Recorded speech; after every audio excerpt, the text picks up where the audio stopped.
one of the greatest things that we can do for our alignment. I really believe nature and Mother Earth is designed to support us with releasing and integrating. And I think that, I don't think that this is like taboo information. Like, I think we all know that if you go outside and you get into a forest and you spend some time in there near the trees, you feel better.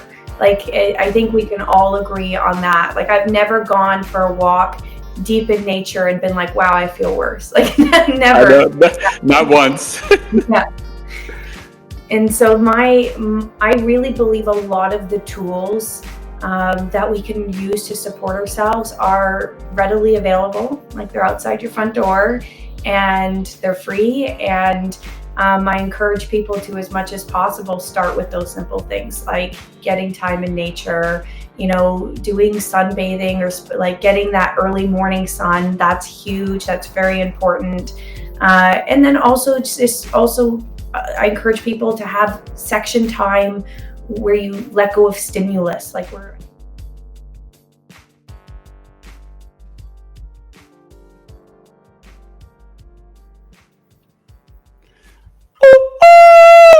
Hello, everybody.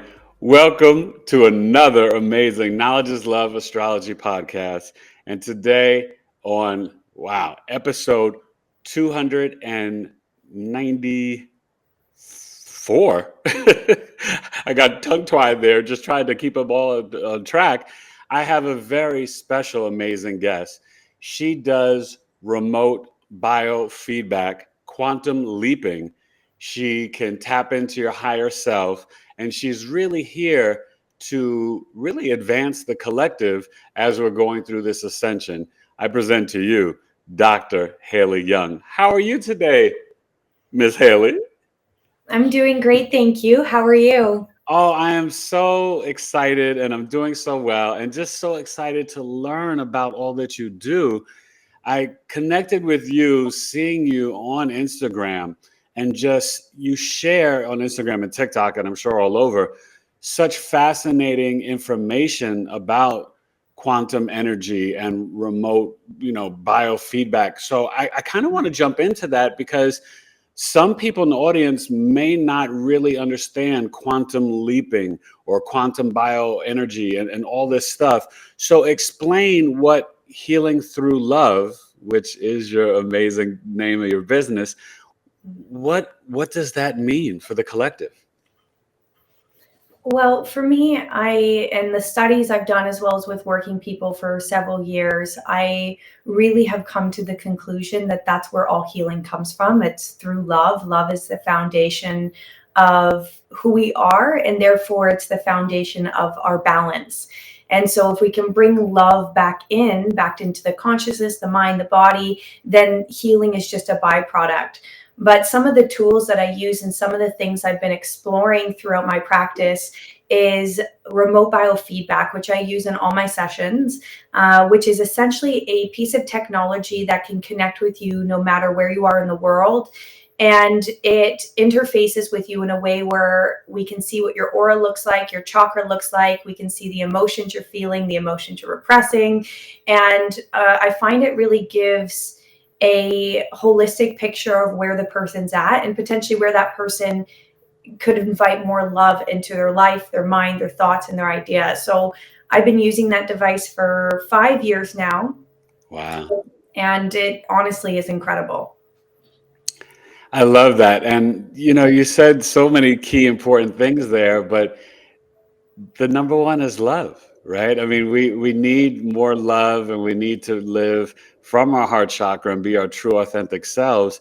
And so when you are reading people, can you sense some of the blockages through past life trauma as well as childhood traumas? Yeah, so partway through my practice, I started more on, I say the science side, but I say that lightly because I've always been fascinated with the very alternative forms of therapy, kind of like sometimes I'm like kind of like a spiritual therapist is how I would refer to it. But Yeah. I when I was working with people And using the technology, there was a point in time where all of a sudden I started just getting information about the person I was working with. Like I would just Mm. know something about them, or I would just be able to like draw a connection very easily. And it started off like that, where it was subtle and it got more and more intense, to the point where eventually, sometimes when I was working with someone, I would just be guided to close my eyes. And all of a sudden it was like I could see their unconscious, and it would open up like a grid and like a webbing. And I could go into certain emotions and feelings and find roots to them. And a lot of them would show me if it was in past lives. I'd get to see the past life of that person if there was a connection there. A lot of it, though, is happening from this lifetime. The way I see it, and from when I've worked with people, is our past lives can definitely have an influence on our current life.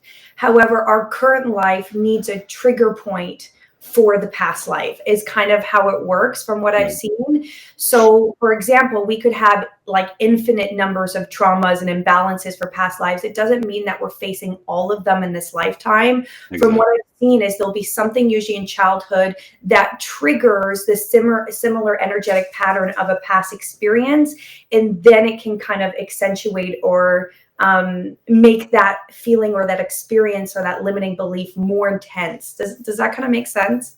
It totally does. And these are the types of things that we can see, obviously, in all these healing, modalities from the occult knowledge, right? You can see this in astrology. You can see it in human design and soul contract readings. So I think it's beautiful that you are able to tap into it. And I have to share with the audience how I know exactly how you can do it, because Dr. Hailee is just so amazing. She's a Sagittarius rising, an Aquarius sun, and a Scorpio moon in the 12th house.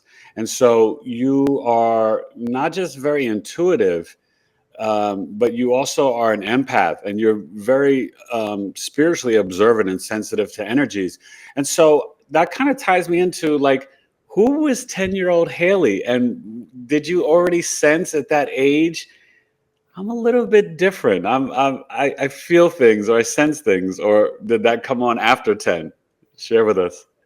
I think I did, but I didn't know how to process it or handle it. So I internalized a lot of it, as there's like believing all of what I was feeling was mine. And it led me to experiencing a large number of diagnosed mental illnesses throughout my younger years and teen life. It was kind of a hard time in my life, a lot of darkness, because I just felt everything so intensely. And a lot of times I felt like there was something wrong with me, because it's like people could just wake up and like go about their day, and like they could get frustrated and recover, and then they could feel good. And it was just like, I almost felt like Eeyore at times, like I was walking around with this dark cloud. And because I internalized so much of it, I really did feel like I was different from people, just because I felt like I had a lot harder of a time coping with just basic life compared to most people. And that makes sense, the sun moon square, but you also have, Pluto on the ascendant and the Jupiter Uranus in the third house, which, really can affect us in the elementary school years, because when you are this, empath, and you're pulling in these energies, you don't know that it may not be Haley's, that it's others, and picking up from other dimensions and realms. And that can be extremely challenging. So when did you kind of get more focused on this path? Because I'm sure you may have had like some sort of little, 3D matrixy job early on, did you? I did. Right away coming out of high school, I knew I couldn't work for somebody. I've never been somebody who could have a boss that dictated, my time. So I actually originally went in the financial industry, because it was going to give me that freedom of making my own hours and my own scheduling. Definitely was not the place for me. I have had a lot of spiritual experiences in my life, but it wasn't because I think a lot of what I went through in my teenage years was struggling with mental health and struggling with a wide range of problems that I think, well, hopefully most teenagers don't have to deal with. I had like a turning point around 18, shortly after I started the financial industry and tried to go the mainstream route of living, of, getting a job that paid well, that was recognized by society as normal and valid and so forth. I had a turning point where I was like, decided I wanted to heal. Like, I didn't want to live feeling so miserable and overwhelmed all the time, and that I was willing to do anything to find that answer, which kind of took me down the path of a few divine alignments happened. I met some people who introduced me to someone who introduced me to someone, and then I found biofeedback, and it was like my first experience with a biofeedback device. I knew right away, like, I needed to do something with it for myself. And I started going back to school. I started taking courses to explore alternative healing for my own healing. Yeah. Initially, this wasn't the intention of ever doing this work with other people. And then one thing led to the next, led to the next. And before I knew it, I was doing my PhD in natural medicine. I had found the current technology I'm working with, and everything just kind of fell into place at that point. That's so beautiful. I love that. And so I love the natural medicine focus. And so how important do you feel it is for people to tap in to the sun, to Gaia Mother Earth, to the sentient beings, the trees and nature, and really, knowing that this modern Western medicine is really kind of what's new, and that living or connecting and living off the earth is what has been the medicine for millennium. And so how did you become aware of that and then integrate that into your life and your practice for the collective?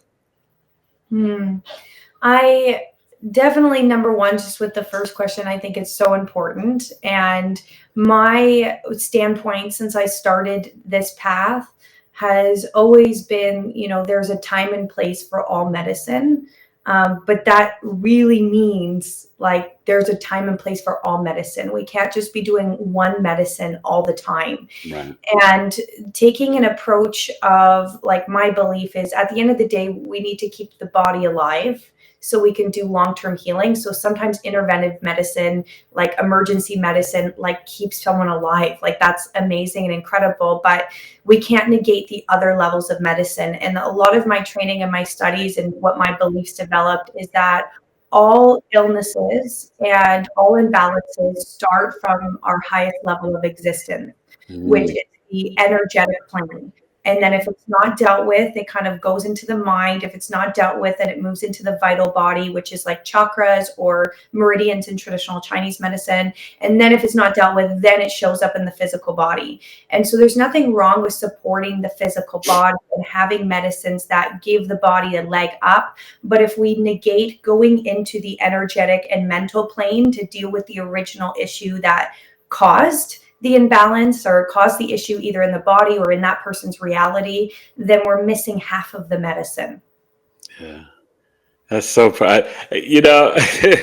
Oh my gosh. I need you to be my verbal mouthpiece, because I can think that in my head exactly what you said, but I can't dispense it, right? The way that you just did. And that was so perfect. And I love that. And so I really want to find out from you, do you feel that when we're looking at health for people, you explain the spiritual realm and the higher versions of ourselves, but also how does our DNA and or our blood type play into our health as well? Well, that's something I'm definitely wouldn't consider myself a specialist in. Although when it comes to, when we start looking in the field of genetics, one of my favorite realms in that space is this concept of epigenetics. If anyone's familiar with Dr. Joe Dispenza, he talks a lot about this, which is that essentially we have the capability to turn on and turn off certain genes, which means that we're almost like we are not necessarily predispositioned to have certain illnesses, Right. but we can have the framework in our body. And I found this really interesting when studying spirituality, because I find it mirrors this idea of ancestral karma, or like Mm, ancestral imbalances, where, if, let's just say, one parent has a mindset, let's just go ahead and put one out there: money doesn't grow on trees, money's the root of all evil. It's common that that mindset can get passed down family for family, and there can be this lineage pattern of poverty, or lack. But just because you were born into that lineage pattern, it doesn't mean you need to continue it.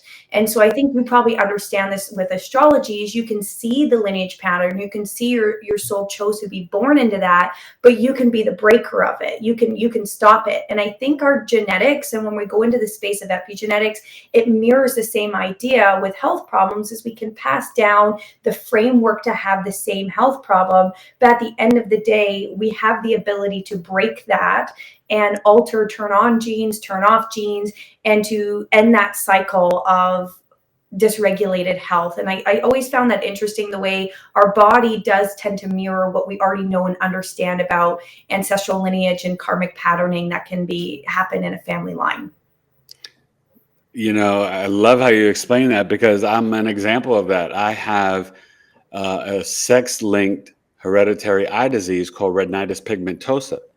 And when I was 9 years old, and it came through my mother, through my grandfather, my mother's father went totally blind in his, I think, probably mid to late 30s. At 9 years old, not a nice thing to say to a kid, but they told me at 9 years old that I would probably be completely blind by the age of 21. And Mm, I'm 54 now, and I can see pretty darn good. So, I mean, I have, poor vision. I'm legally blind, but I can see. And so I think that's exactly what you were just referencing. And, and I'll say we, because you being a Scorpio moon and I'm a Scorpio rising, we are actually here, Scorpio sun, moon risings, to break generational curses. And yeah. so, there can be an intense karmic path, which I guess we both shared in terms of different things, going through a lot of different things in childhood. Mhm. But when, we all have that free will. So what you mentioned about that, it's so true in terms of breaking things, health things, karmic things. And so when you are working with a client, can you, let's say, a mother, can you help her if she's got children with the children? Or have Mhm. you ever worked with a woman while she was pregnant? Mm. So I have worked with pregnant women before, and I have actually worked with children Okay. before as well, ranging from as young as like 2, 3 years old, all the way up to in teenage years. So the sessions look different depending on the age range. Right. Because obviously when they're very young, they're not going to be taking in too much of what I'm saying, but I'll do it like through the parent for the child. Yeah. So I've definitely done that before, but my belief, always, at least in my practice, is we all know what we're getting into as souls. We all know what we're signing up for. There's no right or wrong choices on our journey. There's just experiences, and experiences are just going to teach us different things. And so my thing is, I just really like working with the person I'm with. And so especially when it comes to teenagers, if a parent's like, will you please see my teenager? The teenager has to be like, I want this. It Mm, can't be like the parent forcing them to do it, that's because that to me is not honoring their journey and where they're at in it. So I'm very big on that. And then always as well, my biggest thing for people who have kids is, as a parent, the greatest gift you give your kids is leading by example. And so sometimes you don't need to heal the child per se, just by doing your own healing. Like if the child's witnessing that, like that is the healing for the child. It's witnessing that you are transforming, and that's the greatest gift we can give anyone, is coming back to who we are, because I really believe being who we are is the gift. And yeah. so when we learn to come back to that, that's us gifting everyone around us. Yeah, that's exactly. And that's so powerful because, you know, I have 4 sons. And I know for me, going through different health challenges and stuff, and I in 2021 almost died from a near-death experience. I was in coma for 40 days, in the hospital for 85 days. And so my children have literally seen that whole scorpion experience, like Phoenix coming out of the ashes to be born again. But it is. Um, I think on a deeper level, it's a measure of inspiration, right? When you can have or see your parents face challenges, you can overcome. And I saw that with my mother. Both my parents, I went through a lot as a young child, and my mother overcame being shot in the head and survived. My father was murdered. So that was my first 9 years. When I was 6, my father was murdered. When I was 7, my mother was shot in the head, left for dead, and she survived. So that, you're right. It does bring a measure of healing, a blueprint, and inspiration, and it's very powerful. So what I want to know for you, though, because you said you studied the naturopathic way, what do you feel about things like the frequencies and forest bathing and connecting to Gaia, Mother Earth, and grounding and earthing in nature? I think that it's one of the greatest things that we can do for our alignment. I really believe nature and Mother Earth is designed to support us with releasing and integrating. And I think that, I don't think that this is like taboo information. Like, I think we all know that if you go outside and you get into a forest and you spend some time in there near the trees, you feel better. Like, I think we can all agree on that. Like, I've never gone for a walk deep in nature and been like, wow, I feel worse. Like, I never. know, not once. Yeah. And so I really believe a lot of the tools that we can use to support ourselves are readily available. Like, they're outside your front door and they're free. And I encourage people to, as much as possible, start with those simple things like getting time in nature, doing sunbathing, or like getting that early morning sun. That's huge. That's very important.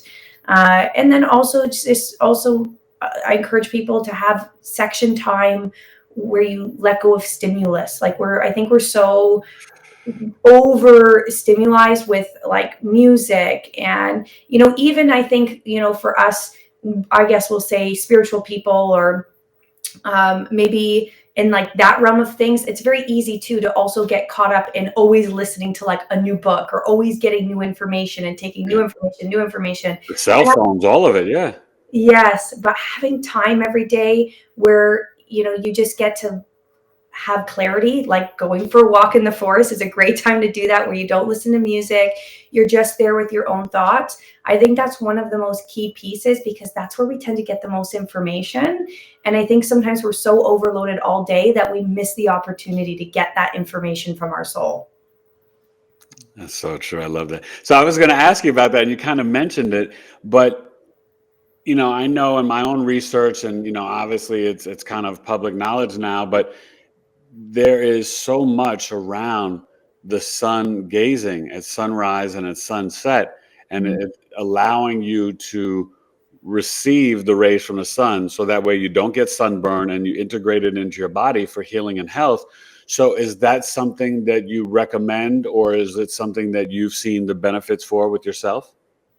Yeah, I think even if it's just like 5-10 minutes, doesn't have to be long, but like in the morning, if you drink a coffee in the morning or a tea, if you make that and first you get first light, and you don't have to you don't have to stare directly into the sun, but it's just being out when the sun comes up. You can just take some deep breaths, get that fresh air. Like, the benefits alone, even just for your circadian rhythm, are huge, especially for those of us, like I live in Canada, especially for those of us who live in colder climates in the winter, it's even more important. And so I know it's cold, but like, I'm telling you, even 5 minutes, put your jacket on, bring your coffee outside, 5 minutes as the sun's coming up, Like, if I can guarantee if you do this, you will feel better throughout the day, and you'll notice a difference in your mood throughout the day just through giving yourself that 5 minutes of silence in the sun first thing in the morning. That is so true. And it's so funny you say that, because I say to all my clients in Canada and you know, in the eastern and Midwest of the States, you know, it is winter. I know it's cold, but not only to do that, but even, you know, take off your, I know you may have the scarf, the gloves, but take it off for a second. And, you know, with your left hand, which is where we receive, right? The intuitive feminine side, to touch a tree, you know, connect, because you may not be able to, you know, get your butt on the ground and ground that way because of snow or ice or whatever, but you can put your hand on a tree and just tap in, because the trees, you know, the mushrooms, all these energies, right? These are sentient beings, and it's extremely powerful. So I love sort of all of these thoughts, but in terms of your spiritual gifts, with the Scorpio moon in the 12th house, that's really, you know, powerful. How do you get messages in your dreams? Mm. And then also, did mom and dad have any spiritual gifts? So as far as my dreams go, I've actually gotten really good at reading my own dreams, and maybe this will help other people listening, Okay. is your dreams are less about what's going on in the dream, and it's more about the emotions the dream is stimulating for you.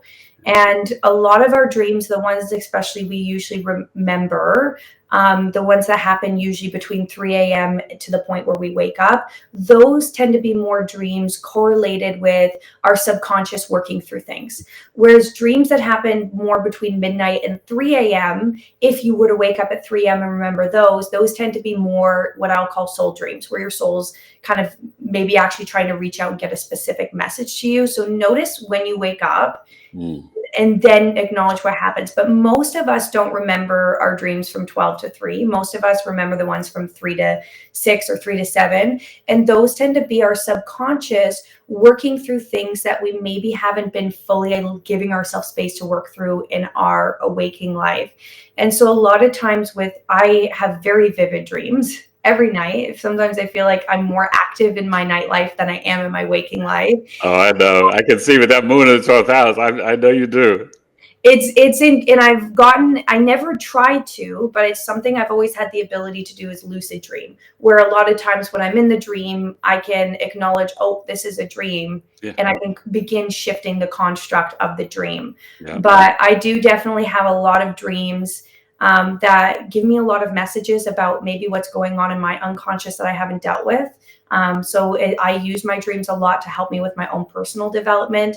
And I have also received messages in dreams before. That's less common, but every once in a while I'll wake up at 3 a.m. and have had a dream that had a very specific message in it. So that does happen on occasion as well. Any gifts that you are aware of that mom and dad have?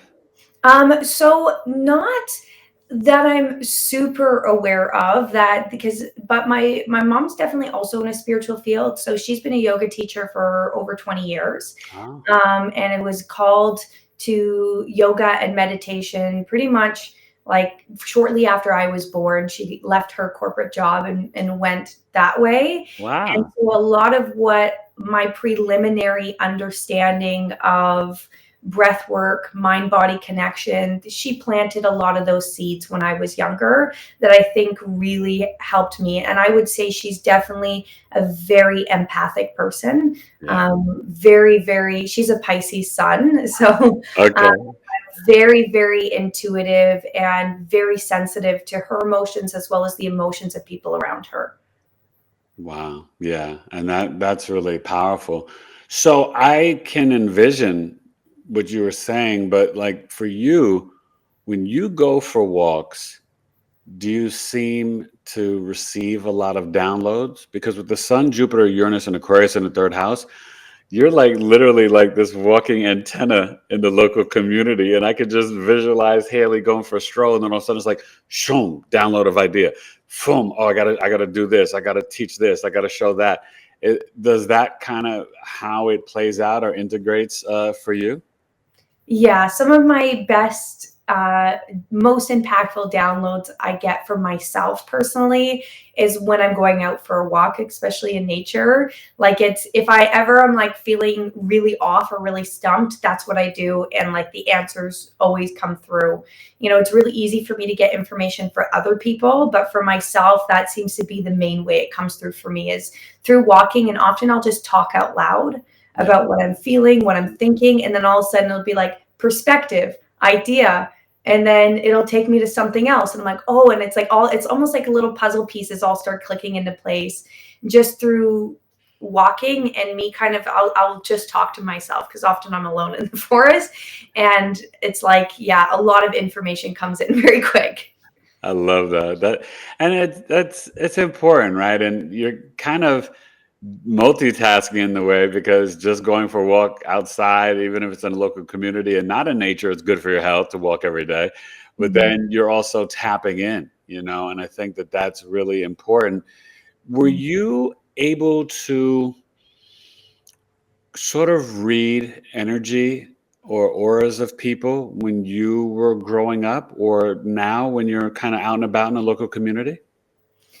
Sometimes, yeah, definitely. When I was younger, I used to often like see, and I actually still can, not as like is I can sometimes see the energy of usually actually funny enough inanimate objects like a carpet or a wall where almost it looks like there's a bunch of like these little tiny balls of light, like almost like a TV in the old days when it used to cut out and it was like all fuzzy and like Yeah. that. Is I can see that on a lot of objects. That still happens to this day. Wow. Sometimes like trees are a big one. I can see it almost looks like a heat wave coming off of a tree. So I Yeah. can see that energy.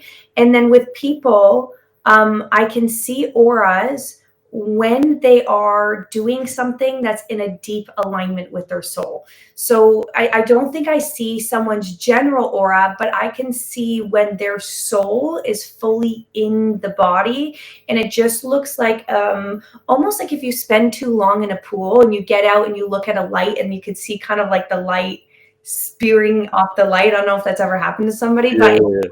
like that where I've seen it with people at times where like someone was like public speaking or somebody was like there, you could just tell they're in their flow, they're in their element, and then all of a sudden it's like white just comes off of them. And to me, I always interpret it as they're in the flow of their soul. And what I'm actually seeing is what we might call the higher self or the divine self really participating in that experience.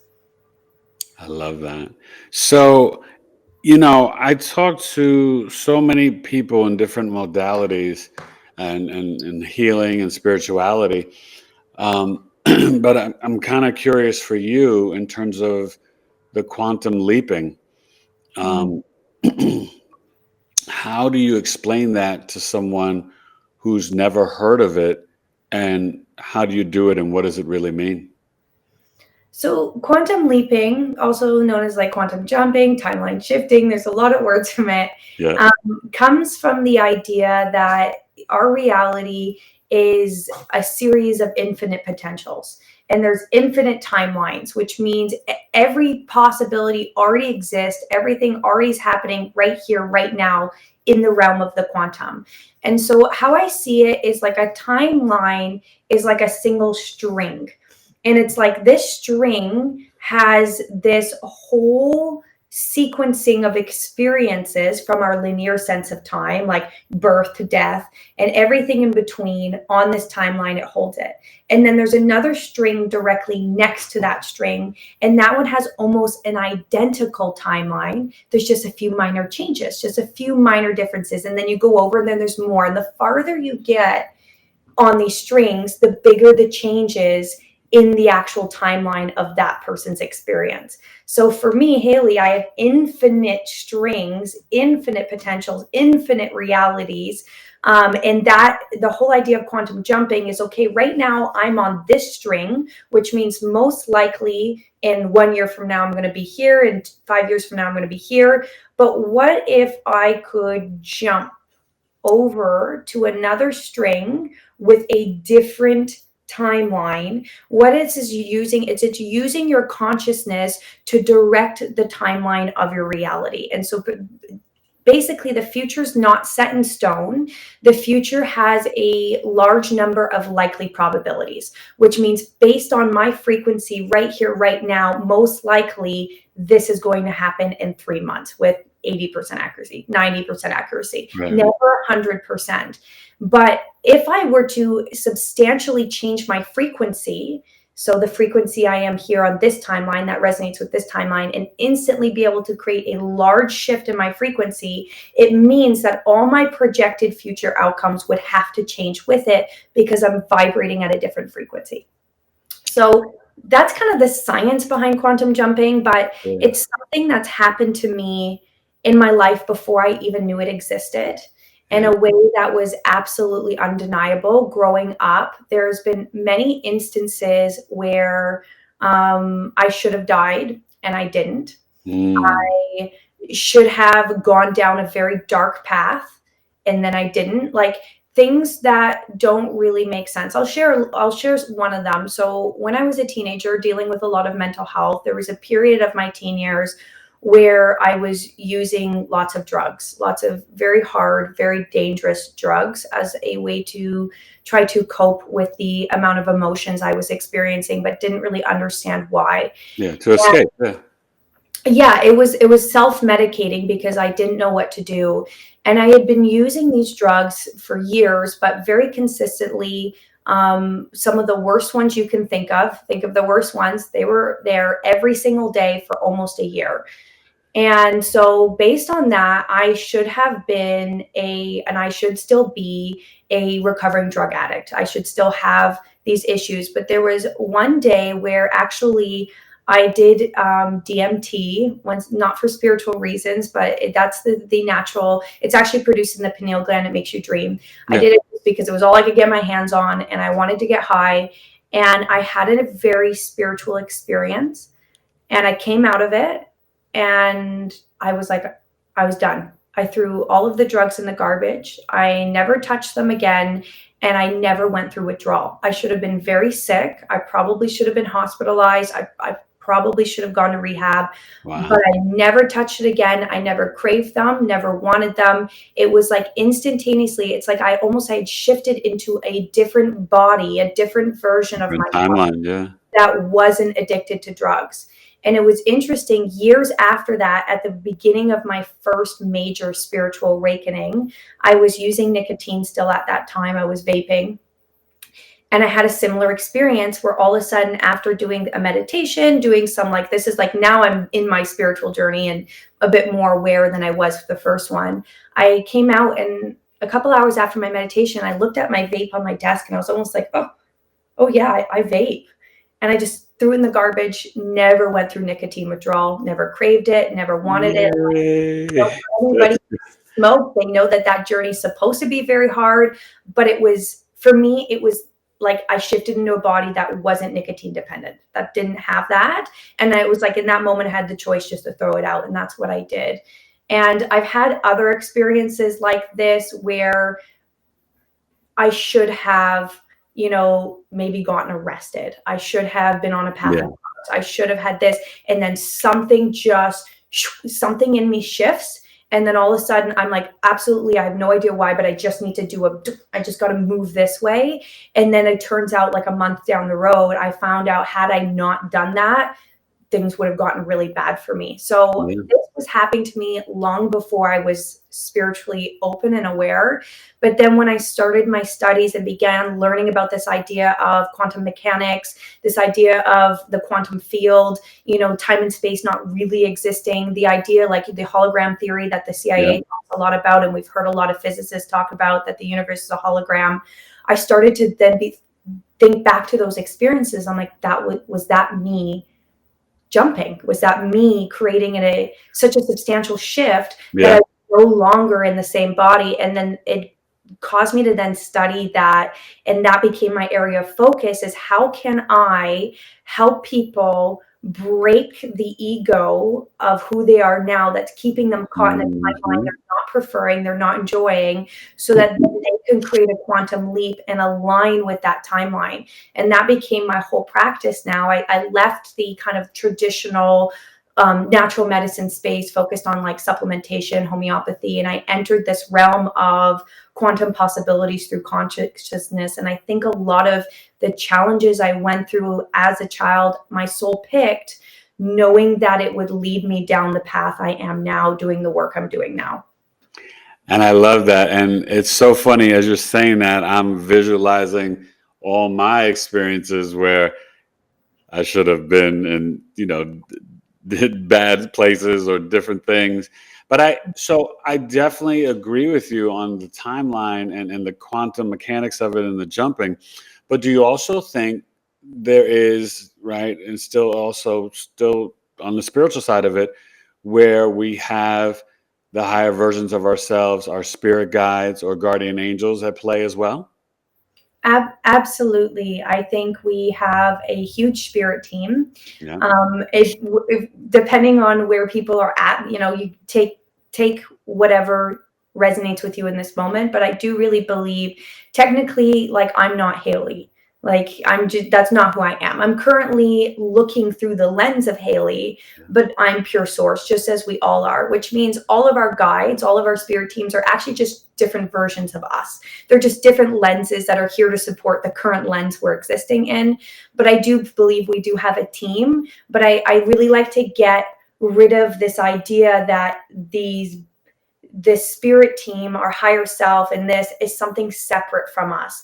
Right. Because I think oftentimes when we put our spirit team or our higher self on a pedestal, that this is like a more advanced version of me trying to guide me. This is a better version of me. We really separate from the fact that that knowledge, that wisdom, that love, that light is already within us. That's who we are. Yeah. There's just a different lens supporting the lens we're looking in. So I always like to present that idea for whoever it resonates with is, yes, you have a team, but the team is you. You are the team, and you're all learning from each other at any point.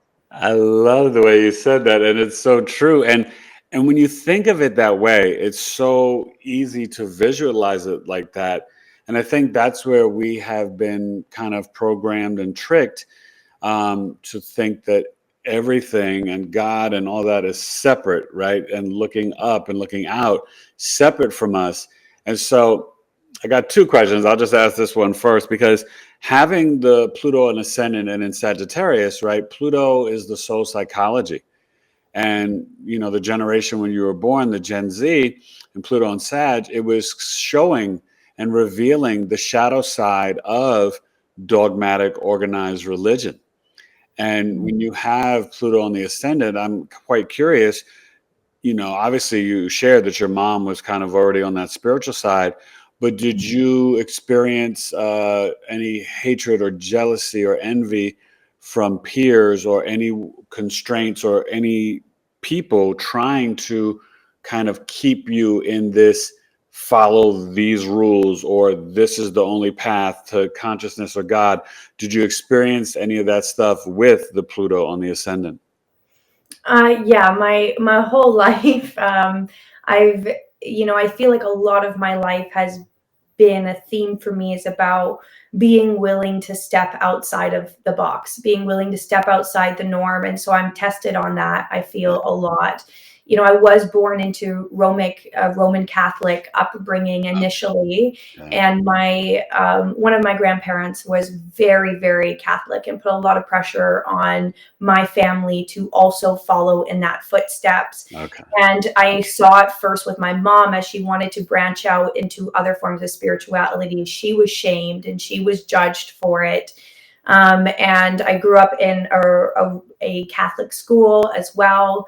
And I remember having lots of questions that couldn't be answered. And I was almost shunned for asking questions. Like, Yeah. I'm like, if God's all loving and all forgiving, then why does he send people to hell? Like it didn't, I'm like, there's something that's not connecting here in my brain, that someone who's all loving and forgiving wouldn't condemn people to hell. Right. And no one could really give me the answers I wanted. And, you know, I obviously went down my own path and my own struggles. But when I reapproached spirituality, I think another aspect, and I think this is often looked, is that even in the spiritual community where we're not defined by a religion, there is a lot of very similar religious oppressive practices in the spiritual community, like this idea that you need to do this if you want to ascend. Like when I first got into spirituality, that was the memo. If you don't do this, you won't ascend, and you're going to stay in this low 3D consciousness. And if you do this, you will ascend. And I'm like, how is this any different than the Right, right. And the judgment and the finger pointing and the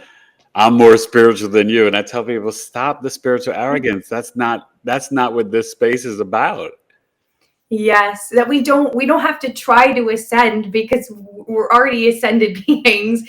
It's just about finding the experience that most resonates with you in the growth of your soul in this moment. And for some of us, being deep in the three-dimensional aspects of reality, being deep in those is actually our most spiritual path, because that's what our soul wants to experience. It wants to be here. Some of our souls just want to be here just to work a normal job and have a family, and that might actually be what teaches their soul when it needs to learn. So who are we to judge Right. what feels right to someone's soul, because our souls are each on a unique path? And so I had to break out of that, because I did fall into that trap at some point of like, am I doing the right things? Am I going to ascend? Am I going to be stuck in this 3D world with everything? Did I meditate 3 times today?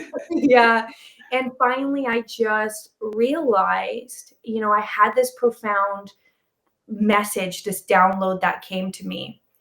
And, you know, this might seem like it doesn't match, but a lot of my downloads comes in a way where they sequence in like a weird way where one thing leads to another, leads to another. But the initial download that helped me find peace with this and break out of this was, if you can't love the villains of the world, then you'll never be able to truly love yourself, because we all have a villain and a victim within us. Yeah. And we all take turns playing that roles in different lives. We have lives where we get to be the villain and the victim, because how can you be truly whole in your understanding unless you've experienced both sides of the coin? And so if I can't love and honor the villains in this lifetime, then I'll always reject a part of me, because I know I've had lives where I've played that role. Yeah. And so right now, that's not the role I want to play. And I know that's not where my soul wants to go, but who am I to judge a soul who's decided that that's their path of expansion? And that is what really led to me this idea of, there's no, you need to do this to get this, you shouldn't do this to avoid this. It's just what feels right in your soul. Can you come back to the guidance of the wisdom in your heart, and can you let that lead you, even if it doesn't match what other people are saying? And I think if we really encourage people leading with their heart and leading with their soul, then like that's it. That's all it is. And even if that looks different than someone else, and who cares? It doesn't matter, because we're on a unique path. I hope that kind of made sense. No, it is very fascinating to talk about these things and to explore it and see the different perspectives, because one thing that you're mentioning is, you know, a major philosophy that, you know, that Bruce Lee had. And he mentioned, you know, that you have to kind of keep that open mind and heart, that you can learn something from anyone, right? You can learn from Mussolini or Hitler or Stalin or, you know, any of the so-called known villains. And I find that so many people are so closed off. You know, I have friends and family and people who, oh, astrology, oh, it's a sin and this and that. And I'm like, that's a program that someone has taught you. But you ever sat down and had an open ear, open mind, and open heart to listen and to learn, you know, you would see the connection. You would see like, oh my goodness, like all the depth and truth, you know, that you can find in different spiritual modalities, but specifically for me with astrology, and it's beautiful. And, you know, there's stuff that I can see and know from looking at your chart and I've never met you in my life, you know what I mean? And so it's very clear, the connection. So I think it's very powerful. And I just, I just tell people, I like how you said that, like, we don't want to get into this place of judgment, because we are all connected. We are all one, but we're all, these individual people in these avatar suits, right? Having this experience. But I guess in that, how do you feel about, because we know that we do have galactic beings, aliens, we have a lot of nefarious people. How do you view the soul that has chosen to murder, kill, or oppress others and hurt people in that sense? For me, I have the ability to love all souls, no matter where they are on their journey. I think all of our souls are beautiful. Does that mean I agree with the human and some of the choices the human is making? No. But I can still love and honor the soul with, while saying that that's not what I choose for my experience. That the way that that person's behaving, that doesn't resonate with me. But I, once again, in order to really release that judgment, it has to come from this idea that at the end of the day, I can never truly understand anyone else's experience because I'm not in their experience. And I don't know why some people might go down the paths they go down, but it's not for me to judge. My responsibility, and my only responsibility, is to align with my path and to follow that. And I noticed that once I started to let go of judgment and I started to focus on finding what aligns with me, finding what feels good to me, following that, finding the people who resonate with that, my perspective of the world is very different. And it's not necessarily because the world is different per se, because our world has this beautiful gift of holding it all. It holds dark and light and everything in between. It's got the full grayscale of anything you could want. But, it's interesting that the moment I stopped looking for things to feel a victim of or to get angry or frustrated about, and I started focusing on things that made me passionate, things I wanted to give to the world, the things that I wanted to align with. It's like my whole world, when I look at the world now, I look at it through rose-colored glasses. I think the world's a beautiful, magical place. And all the videos I see when I am on social media, it's like guy rescues dog from a hole, on camera in traffic stops and rescues, baby deer. And it's all these stories of, and all I see now in my reality is how beautiful humanity can be and how people can step up for one another. Yeah. But when I was looking at the world through this lens of feeling like a victim to all the villains per se, that is what I saw. That's what crossed my path. That's what came to me. And so I just really want to encourage people that that's a powerful message. That yes, we can't always control what's going on outside of us, and it's a losing game to try to. Yes. Our greatest gift we give the world is being who we are, and all you need to do to be who you are is just to align with your passion, align what excites you to give to others, what you're excited to give to the world, and just begin to watch how the world around you seems to change. And it's not because the world's changed, it's because you changed. Yeah. Oh my gosh, that's so beautiful. It's so true. And I've experienced that myself. When I was younger, I was all like into politics and this and that and what's wrong and this and that. And I know for me, the day after the insurrection, I just turned off the news. I turned off the television. And for me, choosing love, choosing what's true to me, what's authentic to me, and the appreciation and gratitude, that has really changed everything. And so you're right. You could have these rose-colored glasses and whatever else is out there, what's going on. But when you kind of focus on the positivity, I always say to people, I'm an optimist, right? The sun's going to shine tomorrow. It's coming out. I have that, deep water faith in that.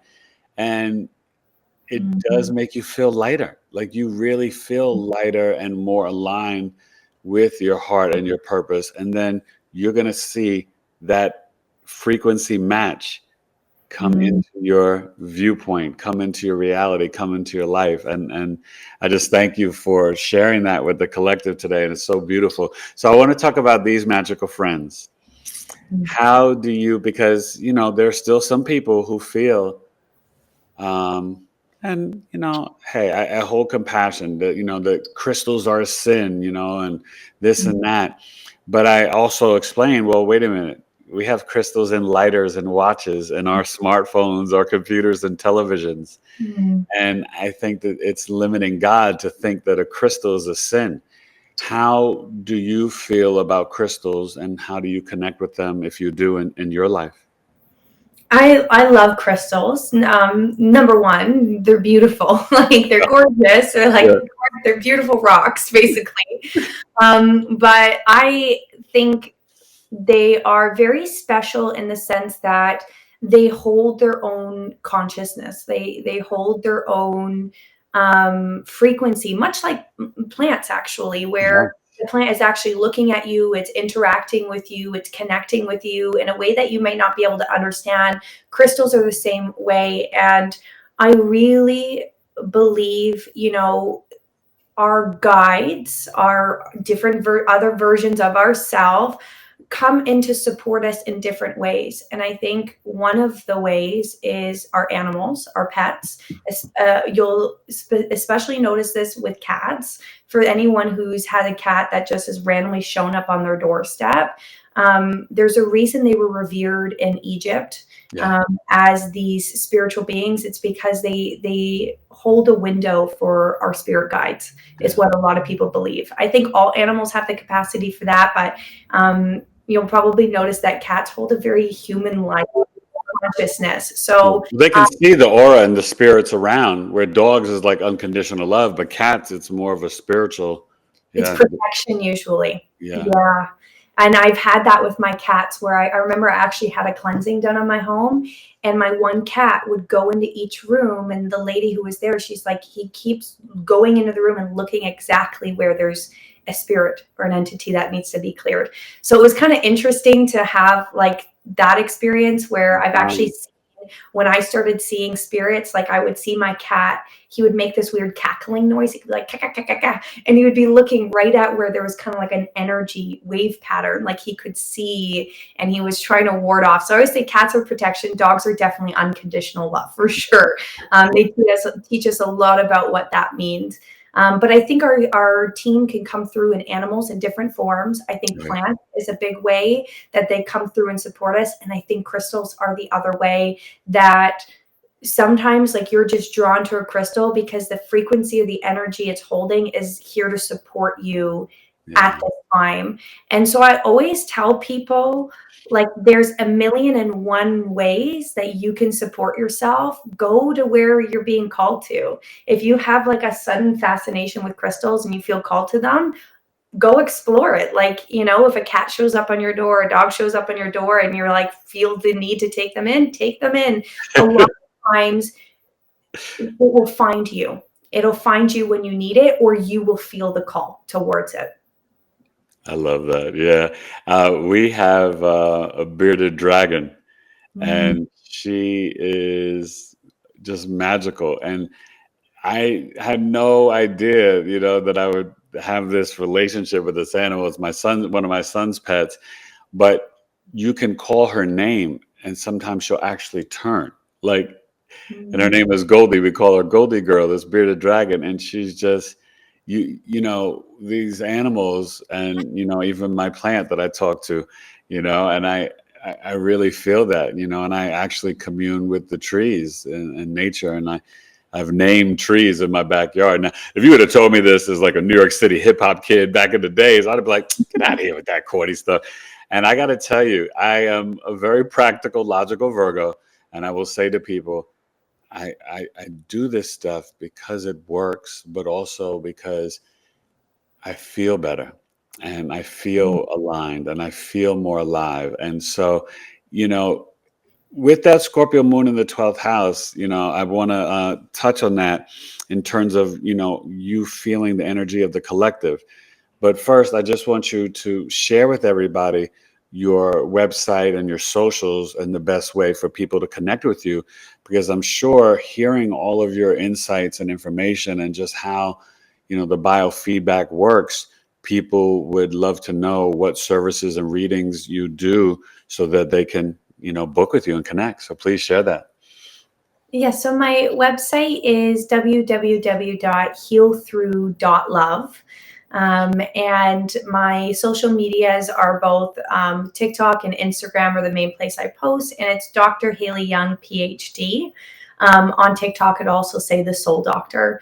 So those are the best places to reach me. And yeah, always, if you have any questions, feel free to send me a DM on one of the social platforms or reach me by email, which is on my website. I love that. So that Scorpio moon, do you think that in some ways the emotional intensity of it, and Scorpio is the truth seeker and speaker and the investigator, have you seen how that plays out for you in terms of wanting to investigate and research all that you know now, but then also exploring the subconscious and unconscious and the collective energy as well?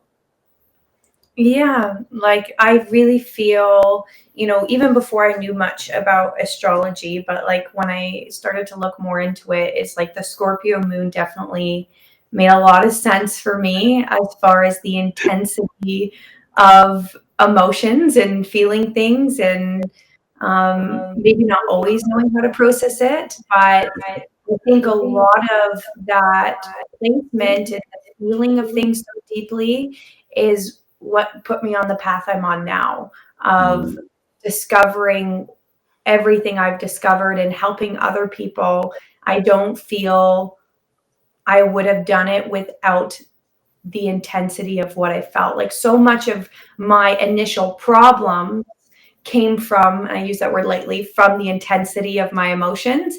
And most of my solutions and the gifts I'm now giving the world come from the intensity of the emotions. So it's almost like I needed to have it and I needed to go through some of the challenges the Scorpio moon offers in order to then integrate the gifts and the benefits it offers. I love that. And it's about that transformation, and I know with the work that you do, you are walking in that divine alignment to help transform the lives of the collective and heal. Um, Before we wrap up, can you share like maybe obviously not the person's name, but like a powerful healing experience or story that one of your clients has experienced and went through? Yeah, I'm trying to think. I've had quite a few. I'm sure there's a lot, but I'm just curious, for people Trying to to see hear. what comes up first as I think significant experience. So I had a client who was dealing with very significant chronic pain for the majority of their life, like starting in like early 20s, late teens, all the way up to when I was working with them in their 50s. And Wow. it's been something that they said they had seen everyone under the sun for, and nothing was helping, like nothing was making it better.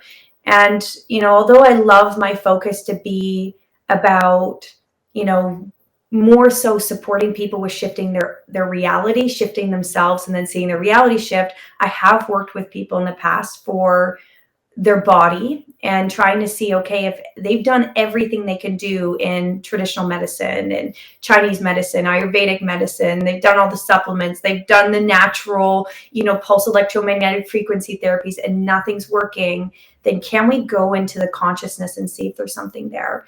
And I remember my first session with her, she messaged me afterwards and was like, I have no idea what you did or how this worked, but she's like, 80% of the pain is gone, and I have more mobility than I had in over 20 years. And Wow.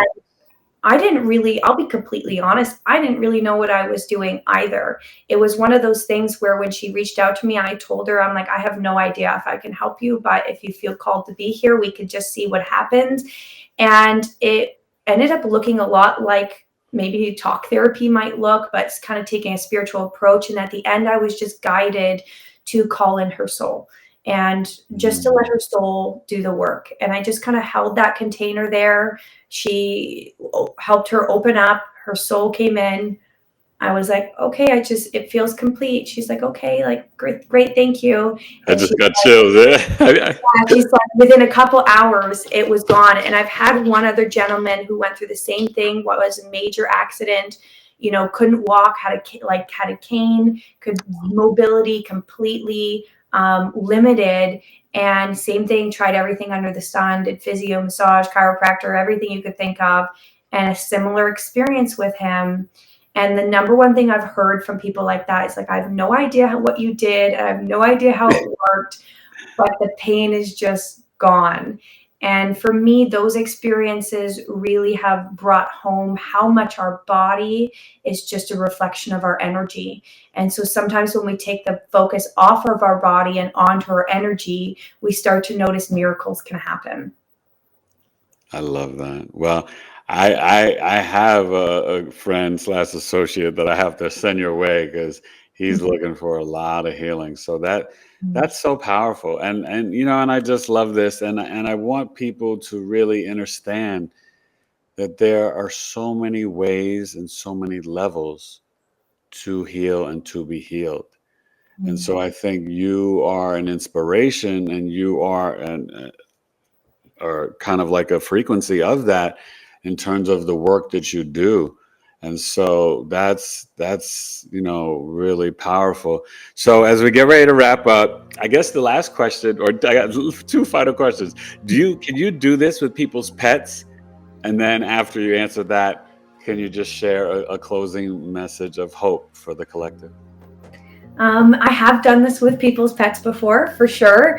Pets tend to be very, very receptive, just like young children. They do tend to be receptive.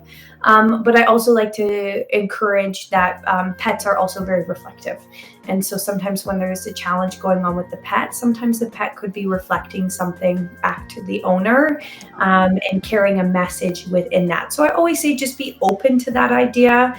I have also heard of spiritual or pet mediums. I'm not one of those, but highly recommend finding one if you're having lots of issues with a pet. I think that's incredible. And I've heard of some amazing people who can talk directly to pets. And sometimes it's like the silliest thing that's gone awry, and just a simple translation can help. So I always recommend people finding them. Like there's a lot of great people out here to do that. That's awesome. And for my closing message, I think I would just leave people with, don't undervalue the gift of being you. And it's interesting. I had this realization the other day when I was with my cat, because I've heard this so many times. It's, just being you is the gift. Just be you, that's the gift. And, as much as I could hear and understand it logically, it never quite clicked, because I think so many of us are conditioned and programmed to believe that our value is based on what we do. It's based on what we do for others. It's based on what we give for others. It's what we've accomplished. And it's so easy to undermine the gift of just being who we are. And I had that realization, and for anyone who has a pet, you're going to get this, has your pet ever just been laying there and just yawned, and you're like, oh, so cute? Or, they come over and they just sit on your lap and you're just overwhelmed with love and joy. Did that pet do anything?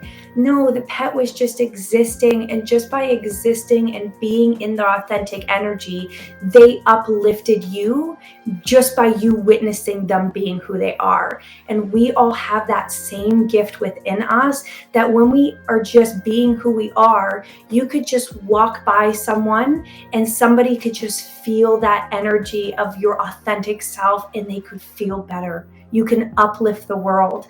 And so don't base your value on what you do or what you've accomplished. Know that your value is based on who you are. And the more you can give yourself that space to just be, to just exist in your authentic energy, the greater the impact you'll notice that you have on the people around you. That is so true and so powerful. And I really appreciate that message and our conversation today. This was really powerful. And, it's awesome, that you have come to find your offering and your gift for the collective at such a young age. And it's inspiring. And I just, you know, wish for everyone today, please like and share this podcast, but reach out to Dr. Hailee Young, because, you know, so often we do go on the carousel of healing, and sometimes we can miss that it may just be, you know, not in this realm. And it could be, you know, something that is in the quantum and is in the spiritual realm. So I encourage you to reach out. And this was just so much fun. And I thank you so much. And it was just really great speaking with you today and connecting with you on, wow, like I said, episode 294 my Knowledge is Love Astrology podcast. And please, one last time, share your website information so people know where to find Dr. Hailee Young. Yes, www.healthrough.love, and then Dr. Hailee Young on both my Instagram and my TikTok. And thank you so much for having me. This has been wonderful. Oh, it's been a pleasure. You guys, make sure you reach out to Dr. Hailee Young. This was great. And listen, you guys, stay connected, but tap into your heart and soul, and just be your true authentic self. And I think that that's such a powerful message at this time, and it's really needed. So thank you everybody for watching another powerful episode of Knowledge is Love Astrology podcast. Thank you, Hailee. Bye, you guys.